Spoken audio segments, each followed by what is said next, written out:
smart. Box smart. Winners play smart.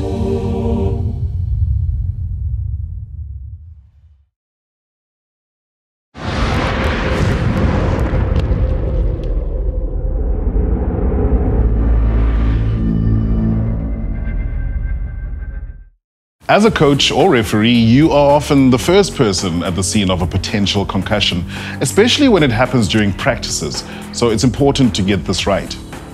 BoxSmart empowers you as a coach or referee to make more informed and very important on-field decisions that may prevent further or serious injury to one of the players under your care. It has also been shown to be influential in improving rugby coaches' concussion knowledge and safety scores. Even with one brief exposure to BoxSmart concussion education, coaches showed better safety scores than non-certified coaches on teaching safer techniques, identifying concussions, educating their players on when to return players to the field, and using a stepwise return-to-play process. However, only 27% of this original group of coaches had adequate concussion knowledge at the time, with primary school coaches having the lowest knowledge around safe concussion management and provincial coaches the highest. So take care to always have your pocket BoxSmart concussion guides with you at all times. That's what it looks like, and it really does fit in your pocket. And also make sure that you keep up to date with any new developments in the concussion space. The knowledge that you would have gained from attending the BoxSmart courses every 2 years, from using your pocket BoxSmart concussion guides, and also from reading the freely available information on the BoxSmart website sufficiently enables you to recognize or suspect a potential concussion, and then to take appropriate action in the best interests of the safety, long-term health, and well-being of the concussed player. However, do not forget the 6 R's of concussion management: recognize, remove, refer, rest, recover, and return. You can revisit these points by going to the BoxSmart website at boxsmart.com/concussion and bring yourself back up to speed. Now, these are also covered in your pocket BoxSmart concussion guides. Not intervening in a situation where a player has a suspected concussion or notable head or neck injury may compromise that player's career or even life in certain instances.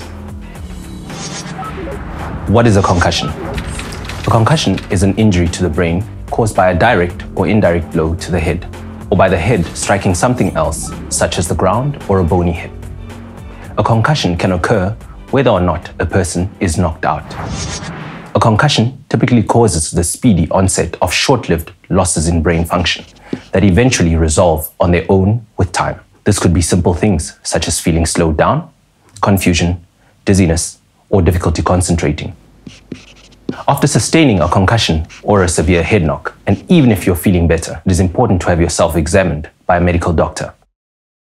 Because concussion is so difficult to diagnose and is a complex brain injury, the signs and symptoms can be delayed, only start to present themselves a few days later, or surface when the player starts training or practicing again. We worry about concussions because the injury may mimic something more serious, such as a brain bleed. There may be other associated injuries, such as neck injuries. A second blow to the injured brain before the brain has fully recovered may result in a much more serious brain injury, or even death. Repeated brain injuries may also have permanent, remaining, or residual effects. A concussed player may experience physical symptoms, emotional changes, sleep disturbances, and poor concentration for days or even weeks after the injury.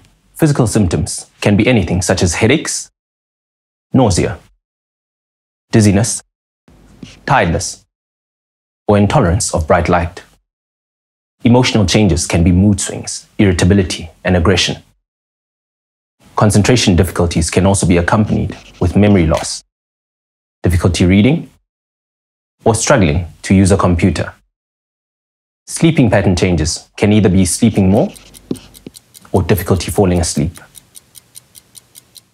The scientific literature has reported cases where the traditional clinical signs and symptoms of concussion were not evident at all, Yet certain players demonstrated brain function deficits that persisted for quite some time. Once having sustained a concussion, there's a greater risk of further concussions and potentially other injuries, even up to a year following the initial concussion. Is it okay to go to sleep? Concussion often makes a player feel drowsy or tired. Once they've been medically assessed, as long as they're not getting worse, it is all right for them to sleep. Sleep is good for recovery from concussions. We do, however, want a responsible adult to be at home with a player in case any problems arise. May I take something for pain? They must not take any medication unless a medical doctor has told them to do so. Normally, we do not advise anything stronger than paracetamol, for example, a Panado. Avoid anti-inflammatories, for example, VOLTAREN, Cataflam, and Brufen, and also avoid anything containing codeine, for example, Miprodol. What should I avoid doing? They must avoid actions that may worsen their symptoms, slow down recovery, or place them at risk. They must not consume caffeine, including coffee or any other stimulants. They must stop taking any supplements that they may be using. They must not consume alcohol for at least 48 hours after a concussion until cleared by a medical doctor.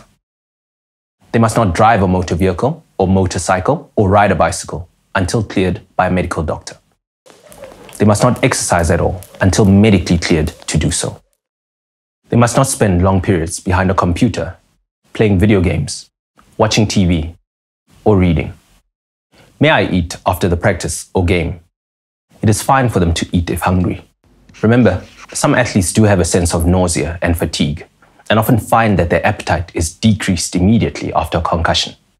They must, however, not force themselves to eat. How long will I be observed?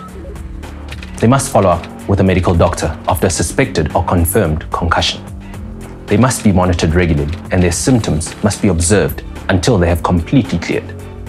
They must refrain from any physical exertion, including strength conditioning, until released to do so by the medical staff.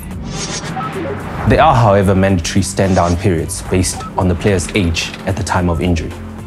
This information can be found on www.boxsmart.com/concussion. What red flags should I watch out for? The presence of any of the following requires urgent medical attention and usually a brain scan. Report immediately to a hospital casualty, preferably one with a neurosurgeon and brain scanning facilities. Headaches that worsen. Severe neck pain. Loss of feeling or use of an arm or leg. Confusion. Slurred speech. Deteriorating consciousness. Seizures or fits. Repeated vomiting. What does the medical process of identifying and managing concussions entail? All players suspected or confirmed of having a concussion must be removed from the field of play immediately and must not return to play or train the same day. The concussed or suspected concussed player must as soon as possible be cleared by a medical doctor of any potential associated complications. The player must then rest according to SA Rugby's protocols until completely sane and symptom-free. Before entering the exercise part of the graduated return to play protocol, the players must be given the all clear by the medical doctor to do so. The player then needs to go through the rugby-specific return to play protocol and be completely sane and symptom-free through each and every stage before being signed off by the medical doctor to return to full match play. Something that reared its head over the last few years and happens a bit more frequently than it should is the following scenario.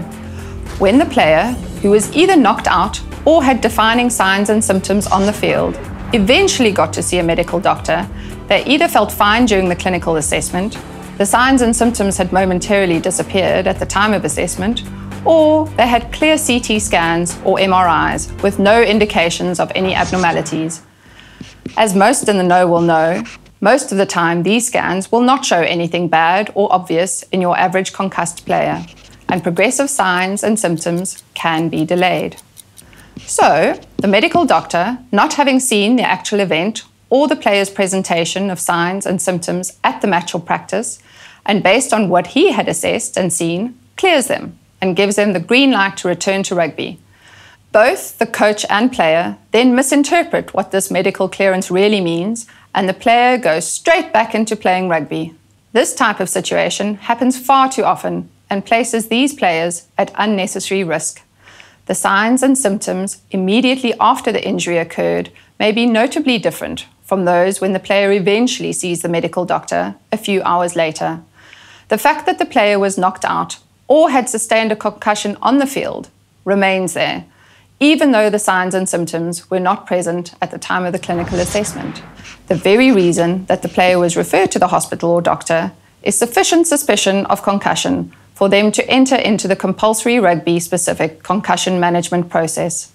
The initial checkup and clearance after the event by the medical doctor is simply there to rule out any potential complications that may or may not be present.